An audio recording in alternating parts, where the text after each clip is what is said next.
سلطنت عثمانیہ کے سینکڑوں سال قائم رہنے اور دنیا پر حکومت کرنے کے پیچھے ایک ہاتھ ینیشیری کا بھی تھا۔ ینیشیری سلطنت عثمانیہ کی پیادہ فوج اور بہترین دستوں کا نام تھا۔ یہ سلطان کے ذاتی محافظ تھے۔ نظم و ضبط، بہادری اور سلطان کی خاطر جان کی بازی لگا دینا ینیشیری کا ترہ امتیاز تھا۔ 1402 جس وقت امیر تیمور نے سلطان بایزید اول کو شکست دے کر گرفتار کیا، یہ تبھی ممکن ہوا کہ وہ جب سلطان کے ایک ینیشیری محافظ کو قتل کر چکا تھا، اور اس سب میں امیر تیمور کی فوج کا بے شمار جانی نقصان ہوا۔ اس کے علاوہ عثمانی ترکوں کی ہر چھوٹی اور بڑی فتح ینیشیری کی مرہون منت تھی، چاہے وہ فتح قسطنطنیہ ہو یا مصر و شام کی مہم، چالی داران کے میدان میں ایرانیوں کو شکست دینا ہو یا وورنا اور کوسوو کی جنگیں۔ ان سب جنگوں میں ینیشیری فوج کی کارکردگی بے مثال رہی تھی۔ کم و بیش 500 سال تک یہ فوج یورپ اور ایشیا کی تمام فوجوں سے برتر اور ان کے اعصاب پر سوار رہی۔ لیکن پھر ایسا کیا ہوا کہ خود سلطنت عثمانیہ کے حاکم یعنی سلطان کو ینیشیری کے خلاف سازش کرنا پڑی، اور اس سازش کے تحت تمام سلطنت میں ایک ینیشیری سپاہی کو چن چن کر قتل کیا گیا۔ ان کے تمام سرکاری ریکارڈز جلا دیے گئے، خاندانوں کے خاندان مٹا دیے گئے، یہاں تک کہ ان کا نام لینے پر بھی سلطنت عثمانیہ میں پابندی عائد کر دی گئی۔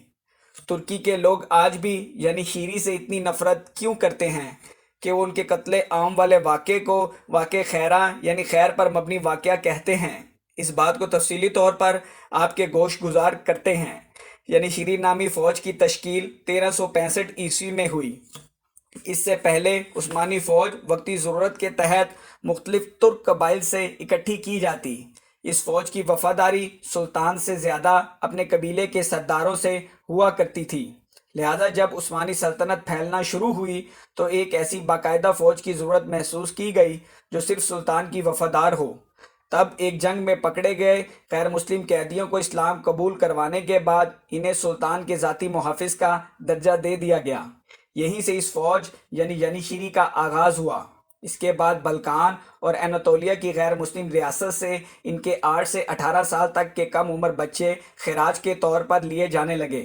ان بچوں کو ترک خاندانوں کے حوالے کیا جاتا جہاں وہ اسلامی تعلیمات اور ترک زبان سے روشناس ہوتے۔ ینیشیری کو فوجی تربیت کے دوران بہت سخت محنت و مشقت سے گزارا جاتا، جس سے وہ جنگجوؤں کی ایک ایسی فوج بن گئی جن کا ثانی کوئی نہیں تھا۔ ینیشیری فوج کی وفاداری صرف سلطان تک محدود تھی۔ یہ ریاست کی شہری آبادی سے الگ تھلگ اپنی اپنی بیرکوں میں رہا کرتے تھے۔ ینیشیری کو اپنی ملازمت کے دوران شادی کرنے اور اولاد پیدا کرنے کی اجازت بھی نہیں تھی۔ ان کا کام صرف جنگ کرنا اور سلطان کے لیے جنگ میں فتوحات حاصل کرنا تھا۔ ینیشیری نامی یہ دستے جنگ کے آخری لمحوں میں وارد ہوتے تھے اور اپنی بے پناہ مہارت اور بہادری سے جنگ کا پاسا پلٹ دیا کرتے۔ اسی وجہ سے یورپی بادشاہ ینیشیری کو ترکوں کا خفیہ ہتھیار کہتے تھے۔ ینیشیری کا کمانڈر آغا کہلاتا تھا، جس کا عہدہ سلطان اور صدر اعظم کے بعد سلطنت میں سب سے اونچا تصور کیا جاتا۔ وقت گزرنے کے ساتھ ساتھ ینیشیری کو اپنی اہمیت کا اندازہ ہوتا گیا اور ان کی تنظیم میں تبدیلیاں آنا شروع ہوئی۔ ینیشیری نے پہلی بغاوت سن 1449 میں کی، جس میں ان کے تمام مطالبات تسلیم کیے گئے۔ پھر تو جیسے ینیشیری کا وتیرہ ہی بن گیا کہ وہ ہر آنے والے نئے سلطان سے زبردستی انعامات و اکرامات وصول کرتے اور اپنی تنخواہوں میں اضافے کا مطالبہ بھی کرواتے۔ 1566 میں ینیشیری نے سلطان سلیم دوم سے شادیاں کرنے کی اجازت بھی حاصل کر لی۔ بعد ازاں سلطنت میں کمزور سلاطین آنے کے سبب ینیشیری میں پہلے جیسا نظم و ضبط، کڑی تربیت اور پابندیاں ختم ہونا شروع ہو گئی۔ 17ویں صدی عیسوی میں ینیشیری کو ملنے والے بیش بہا فوائد اور انعامات و اکرامات کے سبب غیر مسلم آبادی میں اس فوج میں بھرتیاں ختم کر دی گئی، جبکہ اس کی جگہ مسلم ترک خاندان اپنے بیٹوں کو ینیشیری میں بھرتی کروانے لگے۔ یوں غلام والا نظم و ضبط اور کٹھن تربیت کا معیار کم ہونے سے اس فوج کی جنگی صلاحیتیں شدید طور پر متاثر ہوئی۔ اب ینیشیری نے اپنی فوجی اور عسکری قوت بڑھانے اور میدان جنگ میں خدمات انجام دینے کی بجائے معاشی سرگرمیوں میں حصہ لینا شروع کر دیا۔ 18ویں صدی عیسوی تک ینیشیری نامی یہ زبردست فوج اپنا نظم و ضبط کھو کر تاجر اور جاگیردار بن کر شہری زندگی اپنا چکی تھی۔ سلطنت میں ہونے والا ہر کام ان کی مرضی کے بغیر انجام نہیں دیا جا سکتا تھا، جس کے لیے انہیں رشوت دینا یا ان کی سفارش بہت ضروری سمجھی جاتی۔ رشوت خوری کے ساتھ ساتھ جنیشیری نے درباری سیاست میں بھی اتنا اثر و رسوخ حاصل کر لیا تھا کہ وہ کسی بھی درباری یا صدر اعظم کو برخاست کروا سکتے تھے۔ یہی نہیں بلکہ وہ اتنی قوت حاصل کر چکے تھے، سلطان کو بدلنا اور اسے موت کی گھاٹ اتار دینا بھی جنیشیری کے لیے کوئی مشکل کام نہ تھا۔ سلطان عثمان دوم اور سلطان سلیم ثالث سمیت کئی لائق حکمرانوں کی برطرفی اور ان کی موت کا ذمہ دار جنیشیری کے سر ہی جاتا ہے۔ سلطنت میں کسی مفتی، عالم یا قاضی کی جرت نہیں تھی جو جنیشیری کی مرضی کے خلاف کوئی فتویٰ یا فیصلہ سنا دے۔ سلطنت عثمانیہ کے کئی سلطانوں نے جنیشیری کو سدھارنے اور اسے جدید طریقوں پر استوار کرنے کی کوشش کی، لیکن خود سر جنیشیری نے اسے معزول کروا دیا یا پھر قتل، اور اس کی جگہ کوئی کٹ پتلی سلطان تخت پر بٹھا دیا گیا۔